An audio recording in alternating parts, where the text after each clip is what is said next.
Hello everyone, I welcome you all to the Center for Distance and Online Education, Tezpur University.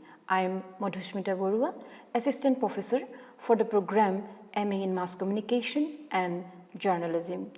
Today I am going to discuss on the topic Models of Communication. So here it's a basic start to understand the process of communication. Before I explain what are the different types of communication model, I will just give you a brief understanding about what is models of communication. So a communication model is a pictorial representation of the relationship among different elements of a communication process based on some theoretical assumptions. It's a systematic representation of the structure of communication process.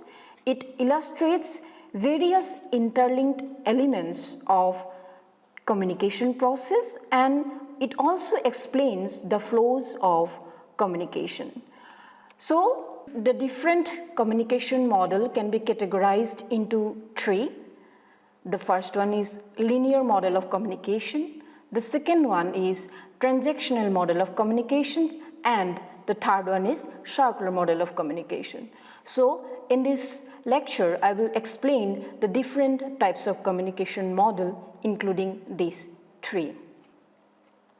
So first, I will start with the linear model of communication.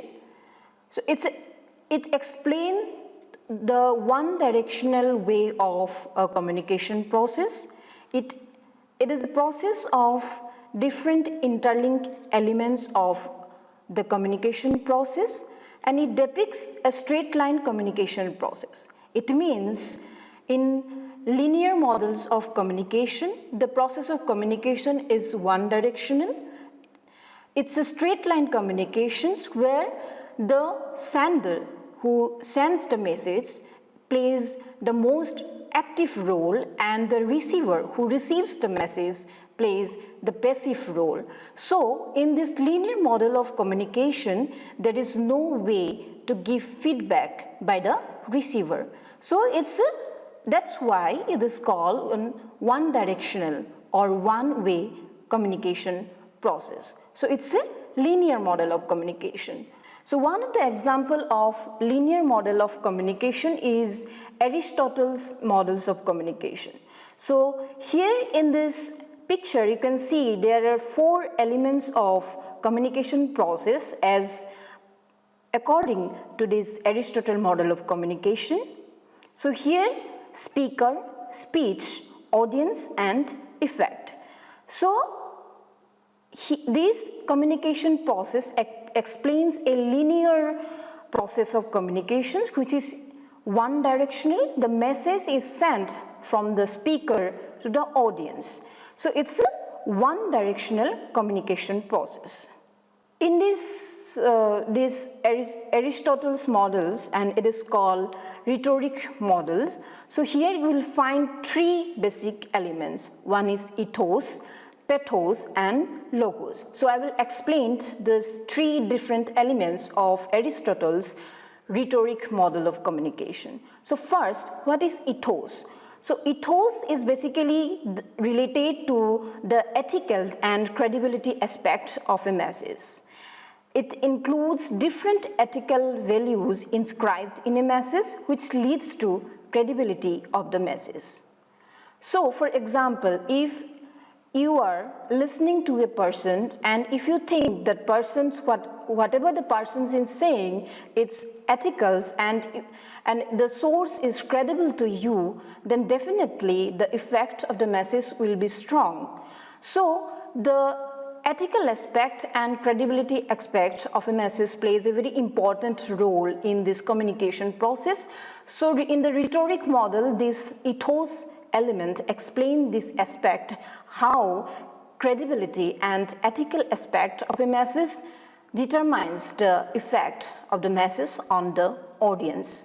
Then coming to the second element of this rhetoric model, the second one is the pathos.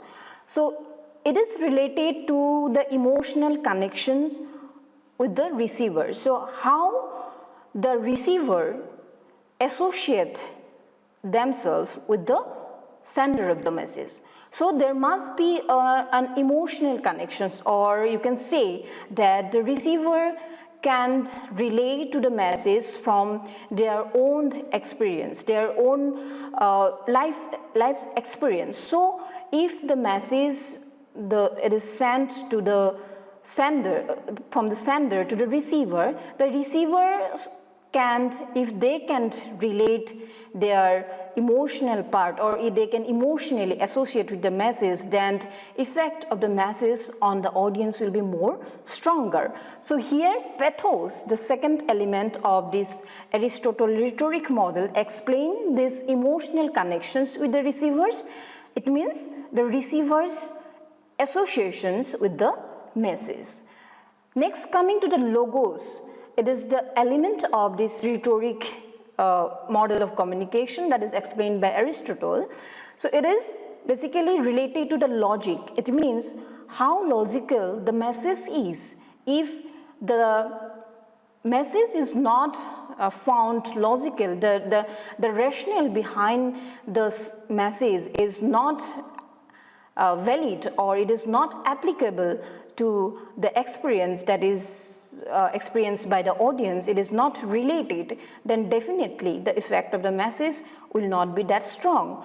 So logos means how logical the message is. So if you are a speaker, to become a good speaker, so you have to be very considerable about these three elements. So you have to include how you can include these ethos effect and pathos element and logos in your message. So if there is a strong link in these three elements of your message, then only the effect of your message will be stronger. The audience will be able to associate themselves with the message you send, and they can then only they can understand what is being said to them.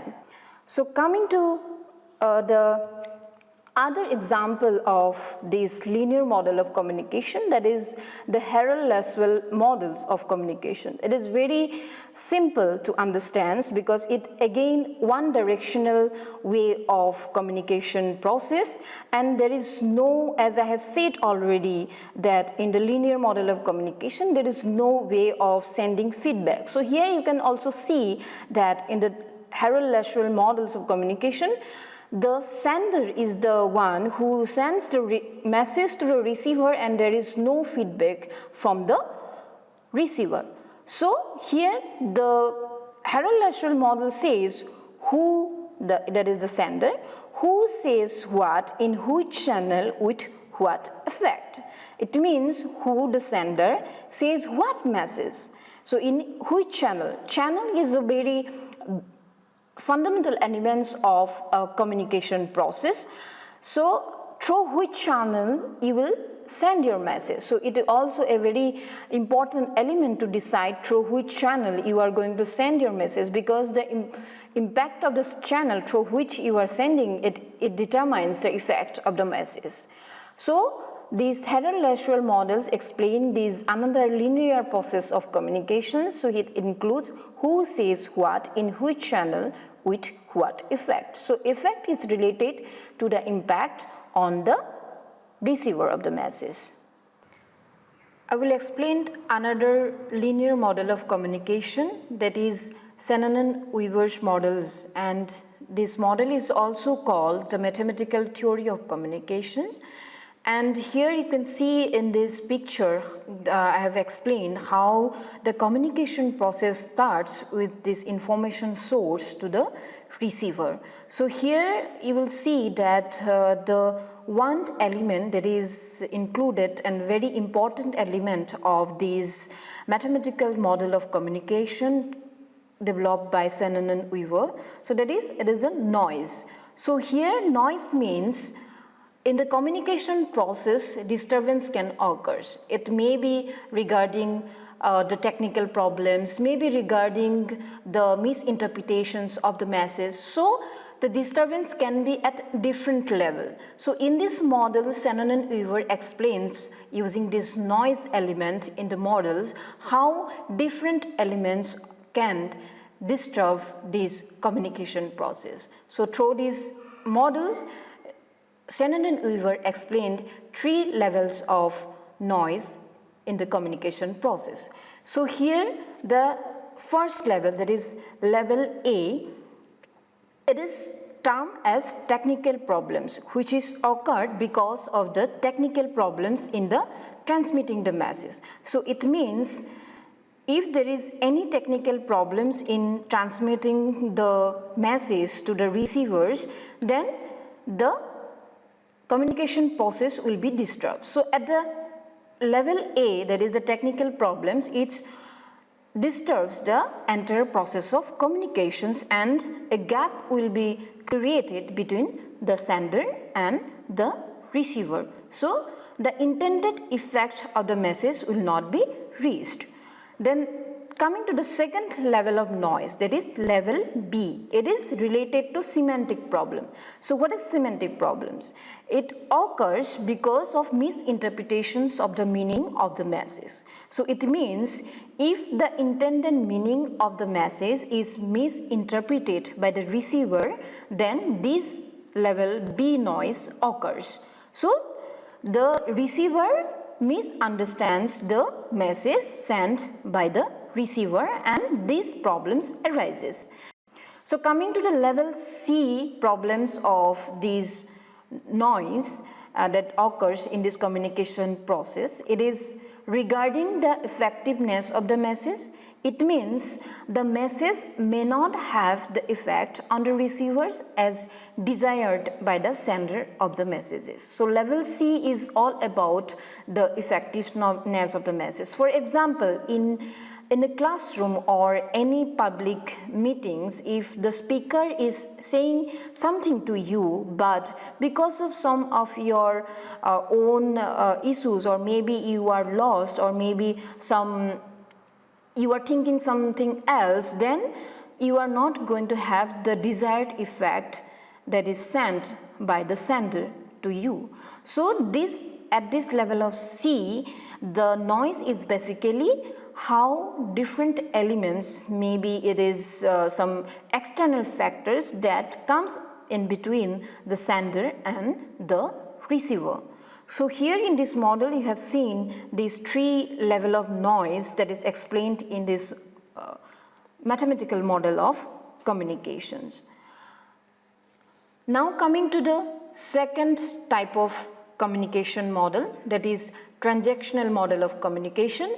It is different from linear model of communication, and as I have said that in linear model of communication, the communication process is one directional. It means the message is sent from the sender to the receivers and there is no way for giving feedback. But it is different in case of transactional model of communication. So coming to what is transactional model, it is a dynamic two-way communication process. It means the receiver can give feedback to the sender. So the sender and the receiver play the same role, as the receiver can send feedback, and there is one element in this transactional model of communication, that is field of experience. So I will explain what is field of experience. Before, just you have to understand how this field of experience overlaps in the transactional model of communication. So what is the field of experience? So field of experience is basically you as an individual has your own experience in your life, in the context where you live in the context where you develop your different perceptions, your different outlooks, how you read the world. So you will develop as per your field of experience. Similarly, as you and your friends, for example, will have different field of experience, right? So you belong to different contexts, different socio-cultural contexts, and your friend belongs to different socio-cultural contexts. So your field of experience will differ from your friend. So in the transactional model of communication, the field of experience overlaps. It means that the field of experience you have and the field of experience your friends, your colleagues has, it overlaps. It means the communication process will be two-way. In this communication process, if you are sharing some information, simultaneously your friend or your colleague will share the same with you. So it will be like two-way or dynamic communication process. So unlike linear communication model of communication, in transactional model of communication, both the sender and the receiver can send message simultaneously and the field of experience will overlap. So here in this model of communication, in this process of communication, it includes the different environment in which the sender or the receiver live in and the different contexts in which they experience and they develop their different outlook, their perceptions. It includes the noise, that is, as I have explained in the previous model, it also includes in this transactional model of communication, which become barrier to this effective communication process.